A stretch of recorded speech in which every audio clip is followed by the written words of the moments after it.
Welcome back to a very wet, windy and wild Phillip Island Raceway. Completion of Heat 1 and the positions remain the same. Dominance by the Mobile Holden Racing team. I know you won, Mark, but boy, that looks slippery out there. That was pretty wild, Mark, I can tell you. The first lap, because you're a pioneer on the first lap, you just don't know how slippery it is. And obviously Craig found how slippery it was at Lukey Heights, and I was almost with him. I thought he was going in the bank, and I was about a nanosecond behind him. And it was one of those races. It's very good. It's great fun to drive like that. But after it gets a little groove, a little dry line, if you get off the dry line, you're whacked. You're in a lot of trouble. What about the traffic? Was it okay out there? Traffic was fine. It was no problem at all. Really, we just got to the middle of the race and it started to dry up, and I just looked after the tyre a bit. It was sort of the smart thing to do. Congratulations. Best of luck in Heat 2. Thanks, mate. From Scaife to Seesaw before we went to the break. We'll explain why in a minute. Scaife, Lowndes, Ingalls, Seaton, Faulkner, Radicic, Richards and Tandar. John Bowe, Steve Reed. John Bowe's got bench steering for this race. Dick Johnson, Paul Romano, Greg Murphy, Jason Bright, Tony Longhurst and Rodney Forbes, the privateer. Donaher and Tratt, 17-18. Parsons Wheel, a good showing in the new AU there for the youngster. Nash, Emazidis, Russell and Gary Baxter. Steve Ellery and Mike Emery. Gary Wilmington, I don't think he's on the grid at the moment. Cameron McLean, he's going to start from pit lane. He's got problems with his rear brakes. Neil Crompton, he's had his car repaired, so he'll take the grid. Bob Thorne, John Briggs and Mark Larkham right back there on row 16. This race will be interesting. The track has dried out. Now, to explain what's happened with the results, there was a red flag put out when the Dougal-McDougall incident happened, so positions went back to lap 11, and that is why this guy, Russell Ingall, finished third, despite running off the track in the actual race proper. A red flag went out after the checkered flag? After the Dougal-McDougall incident, yeah. Doesn't make a lot of sense, really, to me. Well, the word is that the whole field hadn't crossed the finish line, and that's why the red flag went out. So positions went back. We get set for race 2 of 3, round 4 of the Shell Championship Series. The Mobil 1 cars very well placed. Radicic was a big mover in the last race. We'll see what the Shell Helix car can do. Away we go. There was a big mover in the middle. That was John Bowe in the Cat Ford. He got away to a great start as they're all cleanly away as they tear down on a mixed surface, some dry, some still wet. Let's hope they all get through okay as the 2 Mobil 1 cars, no doubt about that. Yeah, well, I hope they got some sort of agreement there. Radicic right out of the wet. Scaife leads him through a great start there off pole position. His teammate Craig Lowndes locks in, and John Faulkner once again a sensational start, the better electrical car. He'll hound those two as they come through the southern loop down toward turn 3. Great start for the better electrical Commodore driver. Jason Bright working his way up from 14th. Yeah, Rick and Rennie's come unstuck trying to make up some places in this, because basically you see the dry line there and then you sort of nip up the inside and you make a great name for yourself. We're all hanging out there on that dry line. No brave person except for Bright. He's the first one to come on the wet on the inside of Steve Reed. So the Pertec driver ducking up the inside there. He now chases Tony Longhurst as they cruise around into Siberia. The sun is out here at Phillip Island. Up the hill out of Siberia, heading toward the hay shed. That really fast left-right combination. We're on board with Glenn Seaton as he follows the pack, just feeling his way through right up on the ripple strips there. You can see how busily he's working away at the wheel. Shifts it back as he points it up over Lukey Heights for the first time. And look at how busy he is at the controls. Don't want to get off that dry line. So Seaton sitting back there in 4th position, getting a feel for the circuit. He's got Garth Tander right behind him, Russell Ingall, John Bowe coping with some bench steering in the Cat Racing Falcon. Stephen Ellery too is on the way back. Well, Mark Scaife has never won a round here at Phillip Island in the V8, so this could be his day. Craig Lowndes, our series leader, is tucked nicely in the 2nd spot, and it was pretty much, well, we shouldn't say effortless because they were driving very hard out there in the first race, but this race is a little more comfortable for them at the moment with the dry line.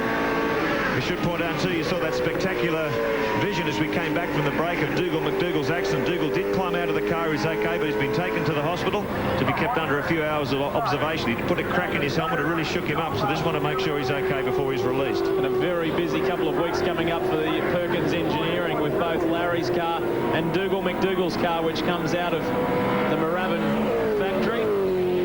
Completely crunched this weekend, so Larry will be joining us in a few moments' time. We'll talk to him about that. John Faulkner has been the surprise today. We shouldn't say surprise, but he's been very consistent in the better electrical VT, doing extremely well. Behind him, Glenn Seaton looking for an opportunity, and Garth Tander has driven very sensibly today. Oh, looking for an opportunity. He really nailed John Faulkner coming out of Honda Corner. Very neat move up the inside by Glenn Seaton, so he takes 3rd position. Faulkner's back to 4th. Tander, Radicic, Ingall, Bowe, Johnson and Murphy. All right, we've got some competition updates to talk about. The major winner for the Shell Helix competition, Russell Harris. Congratulations on Hill Toppers. Faulkner gets right out of shape. You'll be heading to the Northern Territory for that Barramundi fishing trip and to spend some time with Dick Johnson to go to his VIP testimonial dinner and hang out at Hidden Valley. Now, our second winner of the Ultimate XR8 competition, the $200 Ford Tinkford pack, is Don Bilton of Penrith in New South Wales. You're the second winner in that competition. Congratulations. As Seaton has bridged a little bit of a gap, or rather spread out, got a gap on Faulkner. Here's the replay of the earlier incident. Yeah, he's just run it a bit wide, Faulkner, and given Glenn a real good chance to get a good run out of it, and he did. So I've noticed that Radicic seems to be holding Ingle up. Yeah, well, Glenn Seaton now up to third position. He says he just doesn't have the speed to match these Mobile Holden Racing Team Commodores at the moment. They are trying to sort out the suspension on this car. It's the first time he's ever raced it in wet conditions. Now he's back on a dry line. He feels he's going to be able to just tune this car into better race trim as the day progresses, but he's still got no answer for those Mobile Commodores at the moment. 1.3 seconds the lead Scaife and Lowndes have over Glenn Seaton, the first flying lap around. So he does seem to have an answer. We'll get to that in a moment. Here's Stephen Ellery and Dave Parsons. Ellery coming out of MG. Whoop. Just got... Oh, now did he keep it off the wall? Yes. So what started to be a good day for Steve Ellery hasn't turned out so well in only his second drive in the 99 season in the Shell Series. That's a classic of just getting out on the wet bit and booting it. So Murphy up to 10th place. That's nice to see the Murphy. Greg makes his way forward. And so too does Garth Tander, who started the day 18th. Tander in the Valvoline Cummins Commodore sits 5th as we join Mark Larkham in the Mitre 10 Ford. This is the battle just outside... Oh, way back. This is 21st position, Larkham. Dicing way back there outside the top 20 at the moment, so he's got a lot of work to do. Not Mark Noske, the Holden Young Lions driver, just ahead of him, and that's Darcy Russell in the Playboy car. Noske has had a very... they're coming together. Mick Donoghue and Rodney Forbes, the two privateers. Donoghue quick here, qualifying during the week. But he's blotted his copybook coming out of MG turn. He's going to drop a lot of positions there too, and hopefully he won't get clouded before he gets it back on the black stuff. So he's okay. Let's have a look at that on the Shell Helix replay. Oh, it's just Forbes, he was trying to go up the inside there, the looks of it, and just gave him a little bit of a tap. Well, Rodney's been able to escape. Meanwhile, Mick Donoghue's got some work to do. Oh, Cameron McLean is off. Well, now, he was complaining about having no rear brakes. That's why he started from the pit lane. Maybe that's bitten him hard. Just trying to see where that exactly is. Well, the gap up front is closed up for sure. Lowndes is putting the pressure on his teammate Mark Scaife. And we're just through that McLean incident was at Siberia, where the Mobil 1 cars are coming into now. The Holden Racing Team duo. Yeah, Gretsch's going to be on the radio saying, now, boys, there's still... Yeah, well, Lowndes has put in a much quicker one that time around, a 1:39.73, and Scaife a 1:40.4, so Lowndes has turned up the wick a bit behind his teammate. Scaife, the winner of Heat 1, Lowndes maybe looking for a victory in Heat 2. But Seaton still has no answer, 3.9 seconds. They've doubled the gap over the FTR Falcon in that second lap, so really hard demolishing this field once again. See if Seaton can hang on. Crompton from the back of the pack, speaking of FTR, Crompton from the back of the pack up into 24th, so he's gradually making his way through, but a hard day's work for him. The top 10 sits like this: Scaife, Lowndes, Seaton, Faulkner, Tander 5th, Radicic, Ingle, Bow, Dick Johnson in 9th in his farewell drive at the island, and Greg Murphy working his way into the top 10. Well, conditions obviously getting a lot better. A 1:39 for Lowndes. Scaife's fastest lap in that first heat was a 1:44, so they've found about 4 or 5 seconds in pace. The track really drying out. That'll be better for Glenn Seaton, I guess. For John Faulkner back in 4th position. Garth Tander in 5th position's remaining pretty static. Radicic, though, has taken Garth Tander. The Shell Ford driver's on the way up. He's up to 5th. Tander back to 6th. Ingle in 7th. Have a look at Glenn Seaton's last lap, a 1:37.47. Oh, there you go. Whoa. He is right on it now, so Seaton on his favourite circuit. There's no question about that. And he's pulled the gap down too, Lee. 2.6 seconds. It was over 3 seconds, so Seaton now really getting a move on. Glenn's record here at Phillip Island is remarkable. Nobody has won more races here than Glenn Seaton, and he has been Ford's flagship, that's for sure. Have a look at Radicic, look, he's flying. Radicic, Tander, Ingle's right in there. Ingle. Oh, this could be interesting. Russell and Garth Tander together. Oh, yes. through Siberia. We sit with the Castrol SLX car. He's going to be kept very busy. Russell Ingall pumped for a big result at Phillip Island. He loves this place and his points scores. Sitting back there in fourth, it's actually been a remarkable performance so far, considering he's been struggling with the car in those early rounds. Look at him right up behind Garth Tander. He's got John Bowe filling his mirrors. A fantastic quartet. Paul Radisich bouncing up from 19th fastest in qualifying. Now he's finding himself battling in the top 5. Tremendous effort from the 36-year-old Kiwi, but look at the amount of pressure here. John Bowe giving Russell Ingall a bit of a nudge. Ingall repeating the favour for Tander. Tremendous battle. Shell Helix Privateer scoreboard at the bottom there, and it's Steve Reed in the Lansvale PPG car. Still the quickest. Look at Russell, hard at work. Put 1 foot wrong, and there's going to be someone there to take your spot. Tander will be watching the mirrors for Ingall. Likewise, Radisich for Tander, and Bowes trying to hang with this group. And Seaton's continuing his march toward the front. We thought he wasn't a match for the mobile cars. 1.4 seconds now. Seaton's really chomping into their race. Look how close Russell Ingall is as they sweep through this corner. 200 kilometres an hour. Really leaning on the Cummins Valvoline Commodore.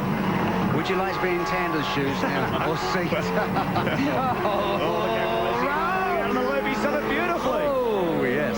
Russell Ingall slipped up the inside on the exit of turn 2. Around they come, this fast sweeping left-hander. Round into one of the slowest corners, one of the slowest 2 points on this circuit, the Honda hairpin. And Greg Murphy has come right up onto the back of the Cat Ford. So Murphy, his day improves. A bit of a mystery with his teammate Steve Richards. He's disappeared from the top 10, but Greg's there in the second of the wins cars. Well, that's a good time from Russell Ingall. He's running in the 37s with the mobile cars, but Seaton is the fastest man on the track by far. A 1:36.43 for the FTR Falcon. He's flying. Darcy Russell's car just off to the side. Your Shell Helix update for you. There it is, Faulkner maintaining 4th. Ingall is up into 6th. We've seen that move. And John Bowe back there in 8th position. Longhurst in 11th behind Murphy. And Bright has worked his way up into 13th. More right after this.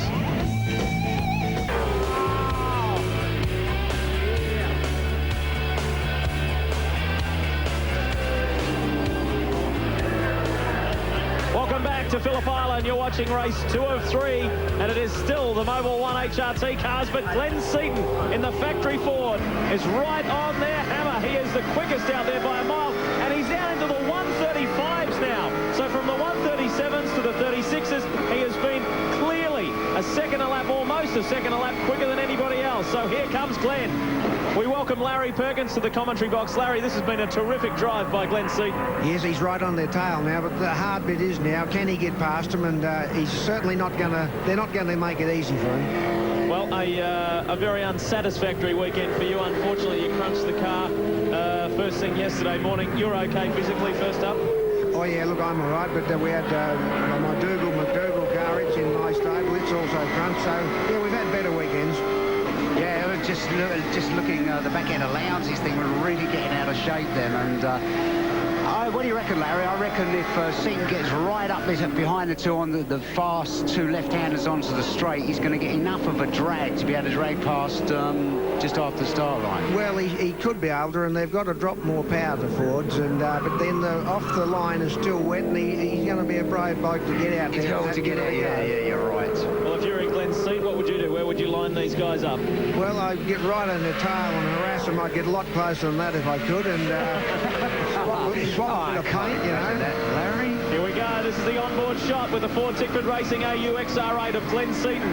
He is right on Craig Lowndes as they drift through the fastest corner on the track, turn 1, into the southern loop. This is the second turn. There just almost is round the left-hander before you get to Honda. That dry line is getting wider and wider and wider. So if he really gets right up around his backside around this, it's just about enough room to get through. Have a look, see down in. So I know you'd have to be brave because it's still wet. You can see the water on the inside of the track. You can't give it a go there, but he can only harass them, and they may make a mistake. Larry, if we stay with Glenn here on the in-car camera, you might like to talk us round a lap. Well, Glenn's obviously in high concentration mode there. Just come out of third in the fourth gear in a minute. And this is a very high-speed part of the track. This was a very bumpy corner. I believe it's fixed now. But now they've just touched 235 kilometres an hour there before they get on the brakes. Back to a fourth gear and over the hill here. That's about 165 kilometres an hour. And then down into the hairpin, which is about 80 k's. Now, out of here, you can't use full power here, so they've got to feed it on very gently and not hang the back out. Full throttle is really on it now, and again, a lift off on the throttle now, but you can't go into that flat. But see the ground Glenn's made up there, so he's got something better there. Full throttle all the way down here.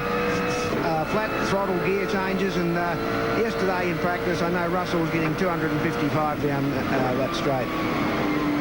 Now this corner is a real man's corner. 230 is full speed. Their fastest corner in Australia, and it isn't for the faint-hearted. Well, there you go, a lap from Larry Perkins on board with Glenn Seaton, and this is close. You couldn't ask for it to be any closer.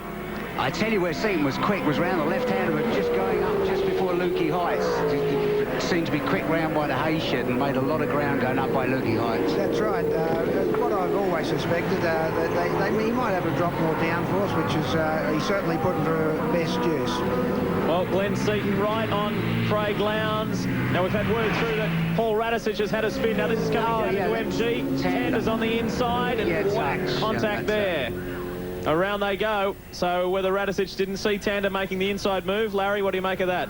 Well, I better not get too into these stunts, but in any shunt there's always two sides to it, but the bottom line is they've both sort of lost a lot of spots. Up over the top of Lukey Heights, there is no doubt that Ford are making ground in their development of this new AU XR8, and Glenn Seaton in the factory Ford, the FTR, Ford Tickford Racing Team, they have made a heap of ground. They haven't exactly had a terrific amount of test and development time, but they're making bit by bit, round by round. And speaking of rounds, our next showing is in Darwin at Hidden Valley. We look forward to that. Closer now. Yeah, Seaton's right there. I think Lowndes may sometimes there be getting a bit held up by you, Mark, but Mark's keeping a cool head, and he knows that nothing stupid will come from Lowndes. Well, also, too, if you look at it from the team perspective, Scaife needs these points. Lowndes is doing it quite comfortably at the moment. Well, Mark's a racer, he wants to win, but a lot of ground made up on that particular corner now from Lowndes, and gee, the car's handling nice, so look at the way it's beautifully balanced, and good full credit to the Oldham race team. It's been good driving by Mark Scaife today. He's got his teammate right behind him. They're coming up on Rod Nash in the Budweiser Auto Pro car. Rod gives him a little bit of room on the inside there through Honda. Can Seaton do it? We're 2.5 laps from home. Round into Siberia. Word from the pits is Jason Bright has spun. Here's the replay for you. Out in the dirt, out in the wet. That's all it is, really. Well, that's the second time Bright has spun there. That's on the top end of the circuit. He went off there in race one. Didn't quite make the sand trap this time. There's no hope, is there, Larry? Once you get out in a little bit that doesn't get used. Once you're out there, it's all over, and you start cursing yourself. Top 10 behind this threesome here. Faulkner is maintaining fourth from Ingle. Longhurst. That's a good drive by Tony to get up to sixth. Yes, he has sneaked up there. I don't know where he started on the grid, but he's doing something right. Longhurst started back in 15th, so that's quite a commendable drive. Murphy is up into 7th. That's good work also. This looks promising. You've got to be very brave there, Larry, haven't you? Well, Glenn's right there, but see, he can't pull out on the inside. The line's wet, and at 200, well, at the top speed at 270, he's not going to do anything silly. Yeah, it looks like he got a little bit loose there because he's lost a bit of ground. Good drive by Seaton. And valuable points in the bag with less than 2 laps remaining. The Mobil 1 Holden Racing Team Commodores is Lowndes. Hugs that inside line. He's going to make life very difficult for Glenn Seaton. Seaton a good car length and a half behind as they come into Honda for the second last time. When you look at it, Larry, I mean, there just doesn't seem anywhere, does there? You know, if you'd have to have a guess anywhere, I just can't think of anywhere. Well, that's right, and you've got Mark, who's got the hardest job of all those three there. He's leading, and he has the utmost concentration. When you're following like Lowndes and indeed Seaton, it's a lot easier job, and they're really putting the pressure on Mark, and he's responding by just driving absolutely accurately. What do you prefer, Larry? I mean, obviously everyone loves to be out in front, but do you prefer to be a fighter from behind, or you doesn't faze you either way? Well, to be honest, I haven't been out in front for a while. I would never trade the front spot for anywhere else, so let's put it that way.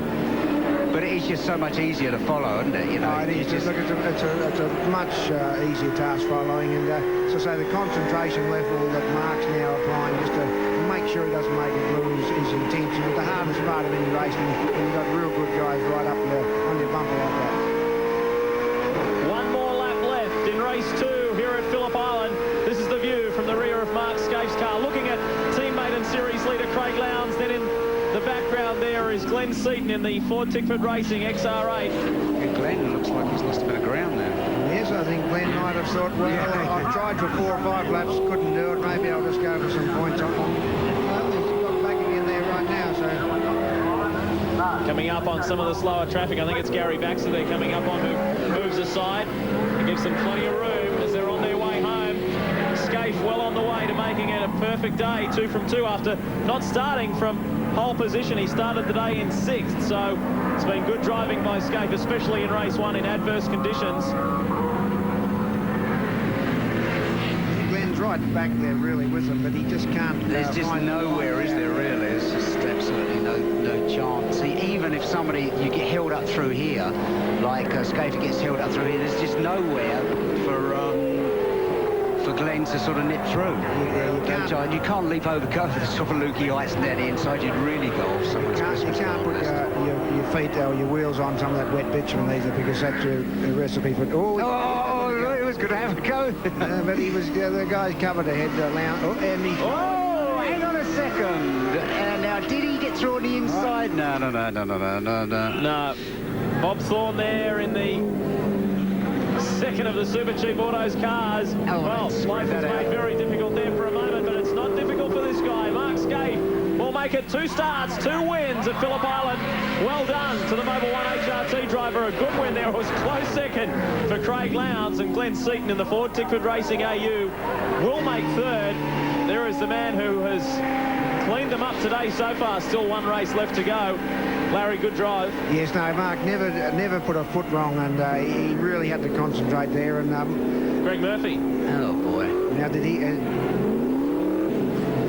what's happened here? We haven't It looks like he's looking. Oh, just locked her up. And Standalone error by the look of it, unforced.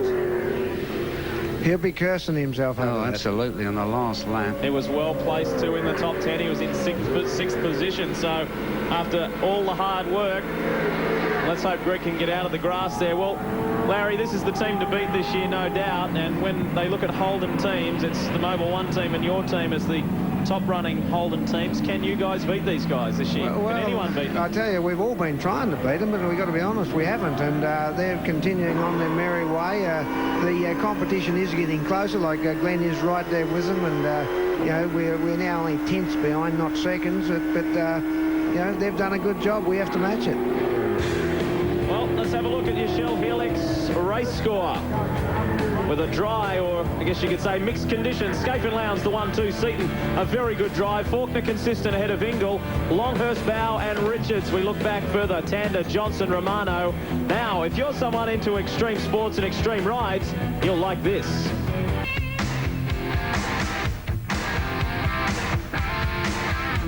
Well, the Mobil Holden Racing Team Commodore domination continues, but I tell you what, these Fords are getting closer and closer every race. Glenn, fantastic drive. You really are getting closer, aren't you? We are, Mark, and there's no doubt out there then with only 1 dry line, it's pretty hard to pass, but Jesus, I'm starting to really feel confident about catching these blokes because, geez, I really thought, well, I had their measure out there then, and I think they were going pretty hard because they looked like they were. But there's still a long way to go. There's still, hopefully, the next race will be completely dry, and then we can give them a run for their money. But they're still doing a good job, and we're slowly nibbling away, and that's what we're trying to do. Well, congratulations. I know there's a lot of Ford fans out there will be happy with today's performance. Well done. Yeah, thanks, Mark. Part of the track do you least like? Probably the fast left-hander before Honda corner because the runoff area there is not enough and it's quite dangerous. There's not a lot of runoff. Most of the runoff is just grass and then an earth bank or tyres, and that doesn't really turn us on a lot. Yeah, I don't like the fact that it's in freezing Victoria. I guess past the hay shed in 96. The hay shed there and across the Babaluki Heights is, I guess, as I've proven that if you put a foot wrong, you can actually end up quite badly into the wall. Yeah, the little birds that sit on the track when you're coming through turn 1. I've hit a couple of them before. It's some scary stuff. Like hay fever heaven down there, because the moment you get down there, your eyes start watering, your nose blocks up and things like that. But that's only the nature of me, the beast.